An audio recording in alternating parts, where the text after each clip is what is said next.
Good afternoon, Jeffrey. How are you, sir? You I'm well? I'm good, man. Good to see you. Yeah, good to see you. Good to be with you. So let's jump straight in. The Batman. Great movie.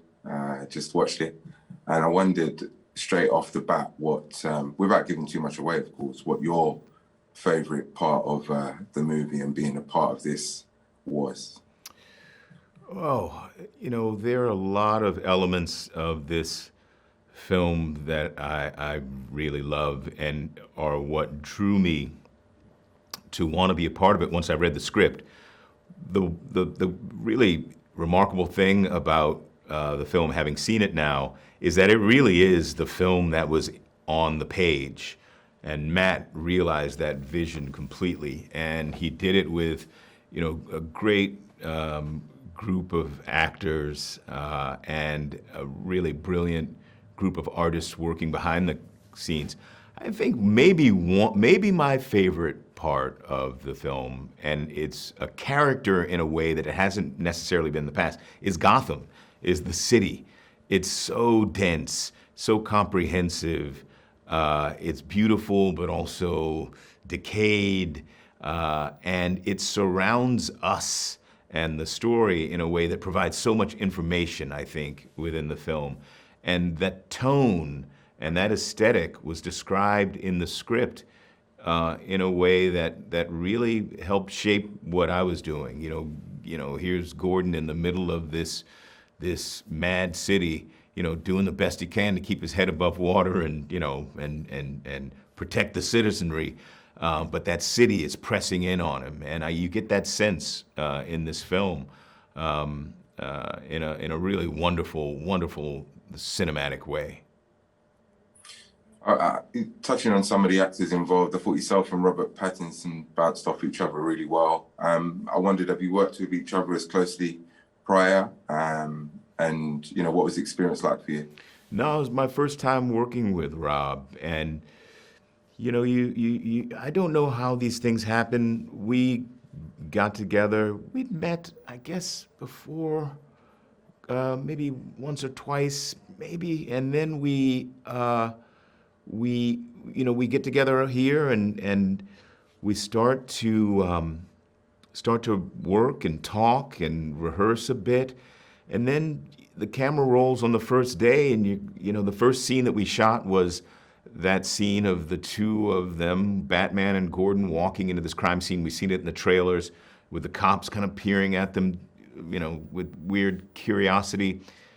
And I don't know, you just get after it and you do it, and it either works or it doesn't. And I just, vibed off him, and I think he off me. Matt had, as I said, a very clear vision, and we just played within that and ran with it. The thing that activates my character is that he's still a lieutenant. It's year two early in the Batman story, but Gordon as a lieutenant is still a cop on the street, so can get involved in what is at the core of our film. And Matt's vision is this detective-driven murder mystery. So it gave us a lot to do together, and I think it activates the film in a way that maybe we haven't seen prior to this extent, because it is more so than the films came before. Just detective and sleuthing at its core. I thought Zoë Kravitz was everything. I thought she captured that duality, and I say duality, there was definitely more facets to the role. And she captured it well. A word on her performance. Yeah, I think uh, there's so much complexity, as you say, and so many layers brought to these characters by Matt's script and also by the performances. So you see these characters that we know and well, these kind of archetypal, like iconic characters.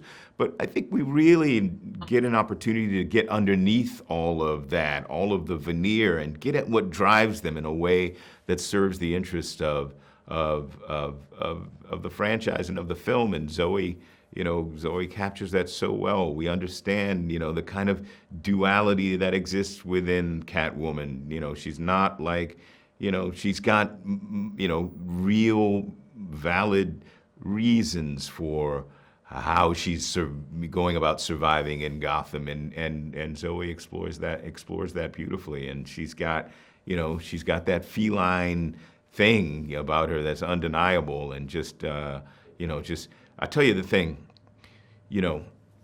we were filming a certain scene, and I'm watching the monitor. I was in another section of the scene, and Zoe just like walked into camera, and she's kind of looking up, and just her wow, I was like, oh man. I mean, so much is communicated by that incredible visage of hers. She's really something in this. You kind of touched on it already. The cinematic qualities is dark. It's contemporary film noir dark. Very few lit scenes throughout, and I wondered, what for me it's obvious that Matt really brought that authentic Gotham City vibe, right? So what are your thoughts on kind of how it was to be on set and then to see the end product?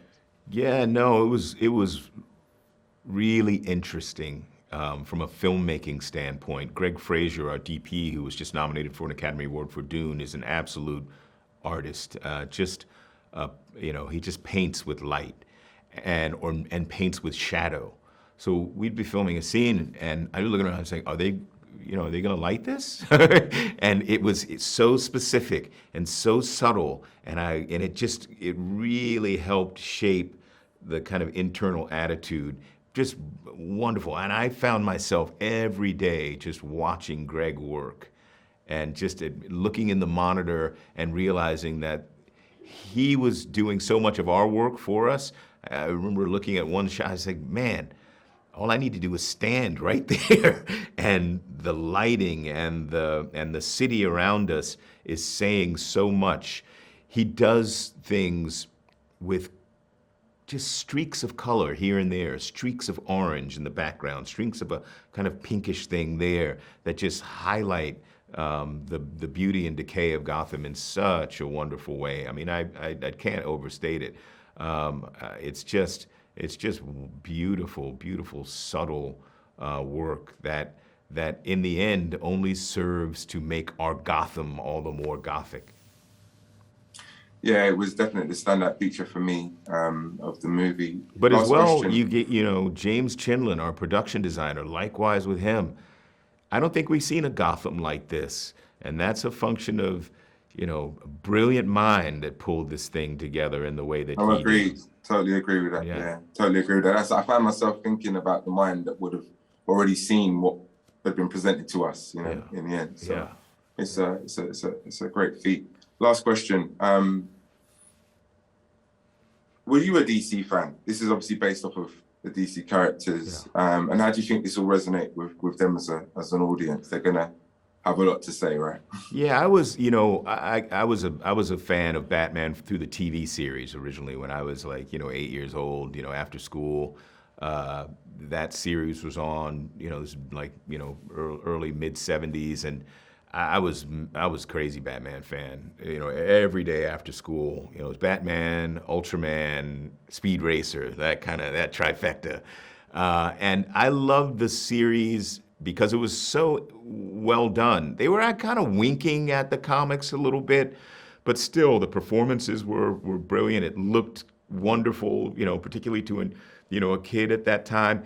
You go back and look at it through adult eyes, it's kind of campy, but for a kid, it was pure adventure, And there, Cesar Romero, and of course Adam West, and Burgess Meredith, Eartha Kitt, just wonderful performances. So I read a bit of the comics, but that was really where I dug in.